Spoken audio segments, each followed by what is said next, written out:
Lugares Comuns, com o professor e pesquisador Fábio Mariano da Ao Silva. mesmo tempo que notamos que as novas gerações propõem novas formas de se relacionar e lidar com o corpo, com as emoções, inclusive os homens, a gente percebe também, por outro lado, que ainda existe uma enorme quantidade de pessoas que acreditam que, por exemplo, em pesquisas apontam que o feminismo é ruim para a sociedade, entre muitas aspas, ou não saber o que é e quais são os efeitos do machismo, da misoginia, inclusive os jovens, né, na pesquisa que eu vi, eu fiquei impressionado com isso, assim, com esses dados, assim, embora pesquisas a gente sempre tem recortes muito específicos. Como é que você vê esse paradoxo entre uma geração vindo propondo coisas e novas formas de relacionar mais abertas e livres e fora desses padrões machistas, por outro lado ainda uma grande parcela da população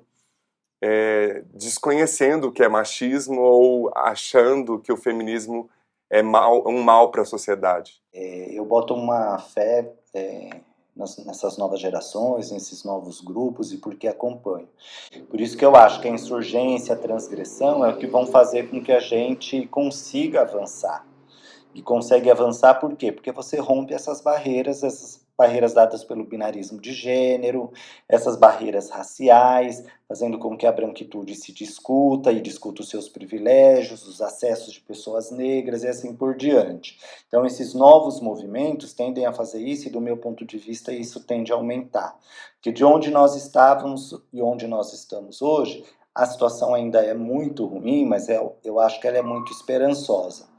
Há uma falta de conhecimento do que significa exatamente, né?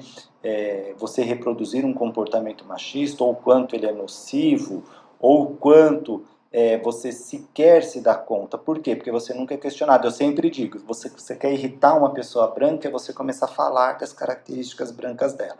Primeira coisa que ela vai dizer para mim é que eu estou praticando racismo reverso. É a primeira coisa. Isso é batata. Quando eu começo a falar dos estereótipos, dos tipos e assim por diante, ela vai falar, mas isso também é racismo. Porque ela nunca se pensou, porque ela nunca foi questionada, assim como os homens nunca se questionaram e passaram a fazer. Então a primeira reação deles é dizer, feminismo é uma coisa ruim.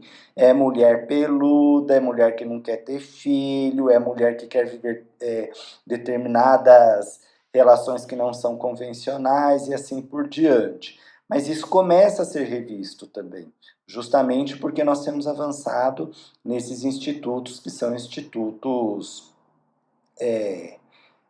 contra-hegemônicos, digamos. Você vai ouvir, mas as mulheres elas já estão no mercado de trabalho.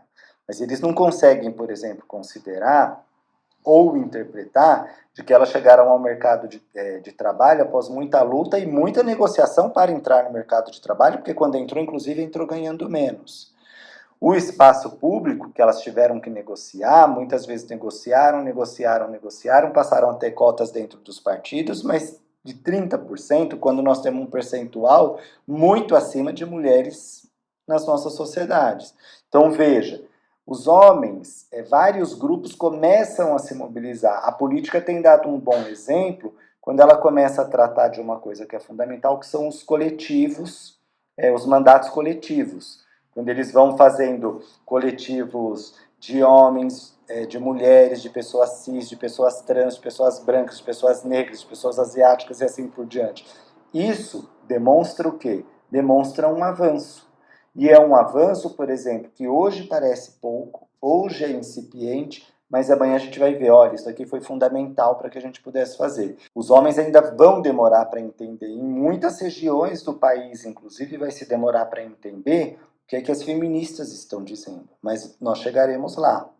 Chegaremos lá porque nós não podemos regredir, nós não podemos deixar de avançar nessa discussão que se dá entre os próprios homens. Muitos outros têm avançado para dizer, nós temos de fato esse problema, nós fomos educados para não demonstrar afeto, nós fomos educados para não demonstrar relações que sejam relações saudáveis entre homens e mulheres e assim por diante. Mas nós temos grupos que, quando percebem isso, começam a discutir. para saber como é que você muda a partir de si, mas como é que você também pratica isso no seu meio social, como é que você pratica no seu meio familiar, como é que você pratica isso na sua área de trabalho e assim por diante. A despeito, por exemplo, de ondas conservadoras que existam, da repetição de determinados comportamentos que sejam comportamentos conservadores, outros caminhos vão se formando e é por aí que a gente tem que avançar. Inclusive porque, veja, esse avanço ele não é um avanço que se dá só do ponto de vista das rodas, dos encontros de homens. Ele se dá por meio das redes sociais.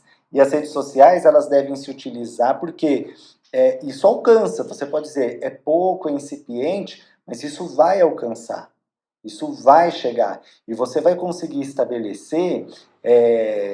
Quando o Paulo está aqui conversando comigo, essa conversa vai chegar num homem que talvez nunca tenha pensado no que significa a palavra feminismo.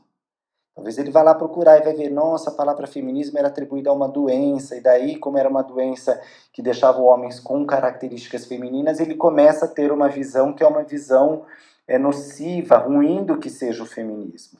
Mas ele vai entender também que depois disso a palavra foi ressignificada. E nessa ressignificação, o que aconteceu? Passou a entender que o feminismo era um movimento em torno de busca de direitos, de igualdade e assim por diante. Antigamente você procurava o que é masculinidade, você só encontrava médicos para disfunção erétil, remédios para melhor performance aumente sexual, seu pênis. aumente o seu pênis e assim por diante. Hoje você dá uma busca por masculinidade e você encontra várias coisas.